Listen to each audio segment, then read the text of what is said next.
یکی از سوالایی که به کرات از من میشه اینه که ما چطور میتونیم لیات کیبوردمون رو و یا لیات مثلا تصویرمون رو مثل این ویندو لیات هایی که اینجا داریم رو جابجا بکنیم. مثلا شما اومدید حالا یه چیزی بر خودتون درست کردین، لیاتی درست کردین مثل این بازبینی که من اینجا درست کردم و دوست دارید که با همین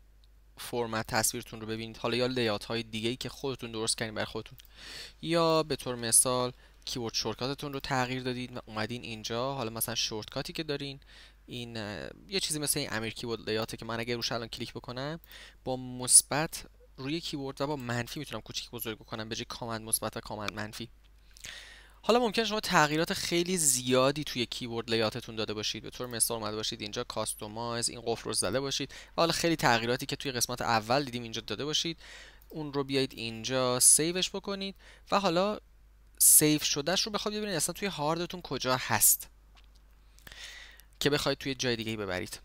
خب من میام توی فایندر، شما میاد توی منوی گو، توی فایندر، هوم یا کامند شیفت اچ، اینجا اسم یوزر شما دیده میشه و توی فولدر یوزر که حالا یوزر ما empty هست ما یه فولدری دیدیم اسم لایبرری. داخل لایبرری یه فولدر دیگه هست به اسم preferences و داخل preferences یه فولدر فاینال کات داریم که با زدن F میتونید راحت بیاد و پیداش بکنید. همونطور که شما اینجا میبینید ما یک فولدر داریم به اسم کیبورد لیاتس که دقیقاً کیبورد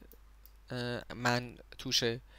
و یه فولدر داریم اسم ویندو لیات که دقیقاً این لیات من داخلش هست. حالا شما خیلی راحت میتونید اینجا یه فولدر جدید درست کنید، به طور مثال من اسمش رو میذارم امیرز فاینال کات setting on go. حالا اگه دوست داشتم میتونم اینو اینجا کپی بکنم و این یکی کیبورد لیات هم اینجا کپی بکنم و حالا هر جایی خواستم برم، تو هر شرکتی خواستم کار بکنم اینا همراهم باشه و دقیقاً توی همین دایرکتوری توی اونجا، یعنی دقیقاً توی هر دستگاه دیگه‌ای هم که شما رفتید و خواستید این تنظیمات رو اونجا داشته باشید، دقیقاً از همین شورتکات گو هوم میاید یوزرز لایبرری پریفرنسز فاینال کات پرو یوزر دیتا کیبورد لیات و ویندو لیات.